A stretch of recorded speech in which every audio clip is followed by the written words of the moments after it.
Hello বন্ধুরা, আমি সুব্রত। আমার চ্যানেলে তোমরা যদি নতুন হয়ে থাকো, চ্যানেলটাকে সাবস্ক্রাইব করে পাশে থাকা বেল আইকনটাকে প্রেস করে অল করে দিও, যাতে আমার ভিডিও নোটিফিকেশনটা তোমরা মিস না করো। আর ভিডিওটি ভালো লাগলে লাইক কমেন্ট শেয়ার করতে ভুলে যেও না। তো ভিডিওটা শুরু করার আগে তোমাদের সঙ্গে কিছু কথা শেয়ার করে ফেলি।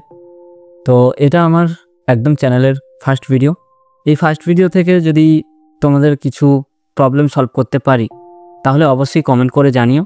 আর তোমাদের প্রবলেমটা যদি আমার সঙ্গে শেয়ার করতে চাও তাহলে আমার কমেন্ট বক্সে এসে অবশ্যই কমেন্ট করতে পারো। পরের দিন সেই কমেন্টের ভিডিও বানাবো আমি। তো ভিডিওটা শুরু করা যাক। বৃষ্টি ফুরিয়ে গেলে ছাতাটাকে বোঝা বলে মনে হয়। কালি শেষ হয়ে গেলে কলমটাও ময়লায় ছুঁড়ে ফেলে দেওয়া হয়। বাসি হয়ে গেলে প্রিয়জনের দেওয়া ফুলটাও পরের দিন ডাস্টবিনে গিয়ে ফেলে দেওয়া হয়। বাস্তব কথা হলো, কেউ আপনার উপকারের কথা বেশি দিন মনে রাখবে না। কঠিন সত্য হলো, আপনি কারো কাছে কতদিন প্রায়োরিটি পাবেন সেটা নির্ভর করছে তার জন্য আপনি ঠিক কতদিন কিছু একটা করতে পারবেন তার উপরে। এই বাস্তবতা আপনি মানলেও সত্য আর না মানলেও সত্য। যে খবরের কাগজের দাম আজ সকালে 10 টাকা, সেই একই খবরের কাগজের দাম পরের দিন 1 কেজির দাম হয় 10 টাকা। সময় ফুরিয়ে গেলে সব জিনিসেরই দাম কমতে থাকে। আমরা আপাতমস্তক স্বার্থপর প্রাণী।